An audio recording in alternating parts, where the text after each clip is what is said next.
Okay, so get ready because this is going to be a deep dive into one of America's most enduring mysteries, the Zodiac Killer. This case, this case has it all. Cryptic messages, unsolved murders, and a killer who loved to play games. With the media, with the police, with everybody. Why? Why, decades later, does this case still captivate us? What is it about the Zodiac that continues to fascinate and frighten? It's the enduring power of a mystery, isn't it? The idea that someone, somewhere, got away with these horrific crimes, and not just got away, but seemed to revel in the chase, revel in the fear they instilled. The Zodiac wasn't content with just killing. They wanted to be known, to be feared, to Right. become a legend, and they did that, in part by using something we'll get into a bit later, ciphers. Those cryptic messages, right? Yeah. It's like he wanted to give everyone a glimpse into his mind, but not quite enough to catch him. Exactly. He left these puzzles, daring everyone to solve them, to understand him. You know, this obsession with puzzles and coded messages speaks to a desire for control, for feeling superior. It's a way for the killer to feel intellectually above law enforcement, even the public at large. But before we get lost in the codes, let's go back to the beginning, to the chilling reality of the Zodiac's crimes. Because this wasn't just a game, Rain. There were real victims, real fear. Absolutely. And the first confirmed victims, David Faraday and Buddy Lou Jensen, were a young couple parked on Lake Herman Road, December 1968. What's striking about this first attack is the seeming randomness, the brutality. David was shot once, Betty multiple times while trying to flee. Isolated location, no apparent motive, just cold-blooded murder. It's hard to imagine being in their shoes, the feeling of vulnerability. And what's so unsettling is that this was just the beginning. A few months later, we have Darlene Farron and Michael Mageau, again a young couple, this time attacked at Blue Rock Springs Park. Another seemingly random attack, another isolated location. It's like the Zodiac was deliberately choosing these vulnerable targets. And yet, there's a horrifying escalation. Michael Mageau actually survived the attack, providing investigators with a description of the assailant. That must have been crucial for the investigation, having a witness.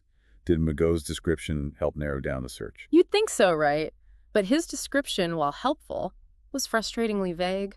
A white male, stocky build, late 20s to early 30s, not exactly unique, especially in Northern California at that time. So two very similar attacks, two young couples, two isolated locations. But the Zodiac's MO, or modus operandi, takes a turn with the next attack at Lake Berryessa in September of 1969, right? Absolutely.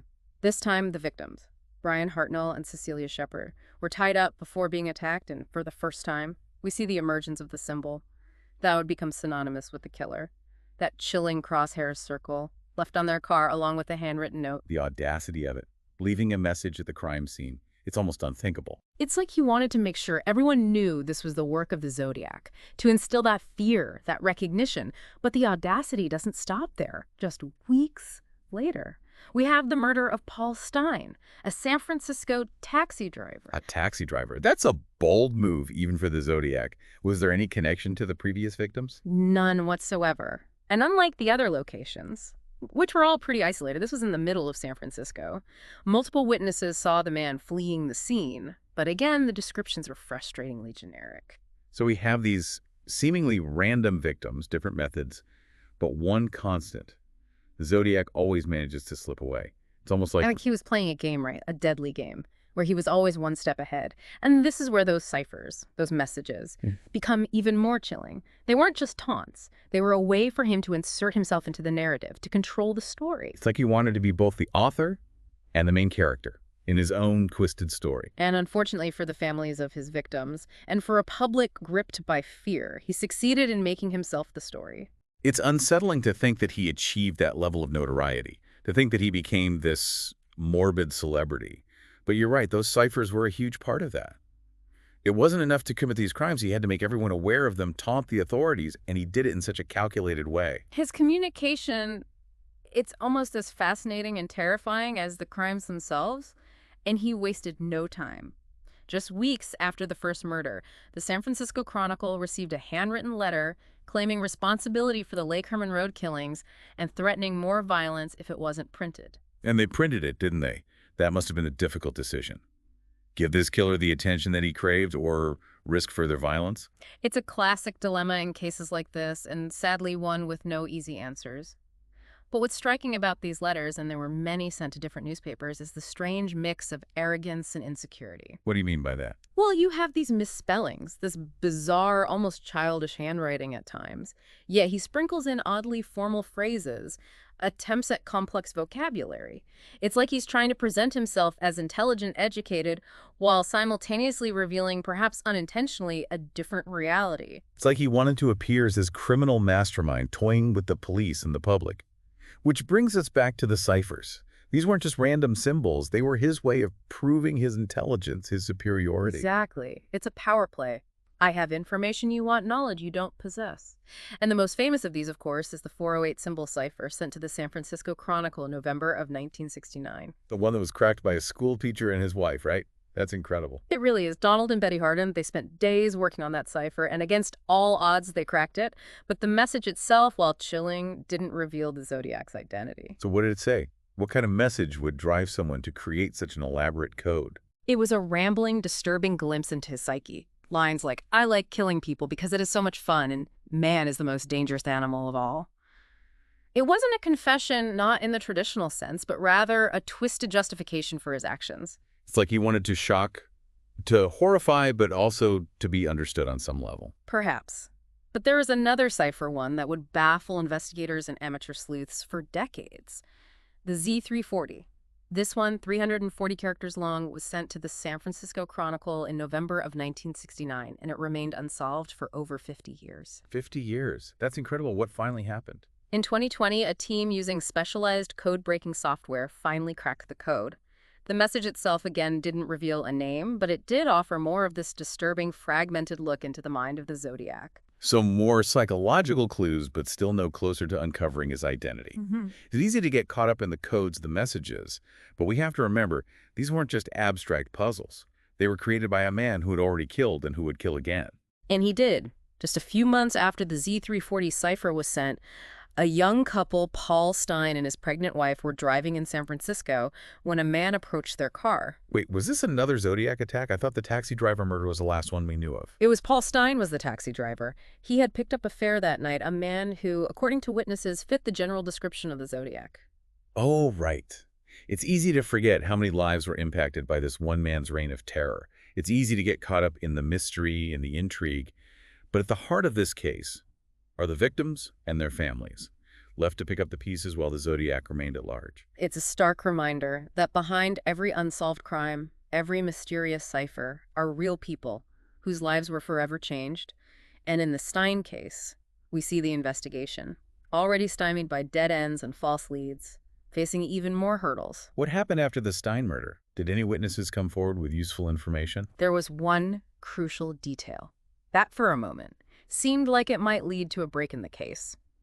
See, unlike the previous attacks, this murder took place in a well-lit area, and 3 teenagers across the street witnessed the entire thing. They must have been terrified.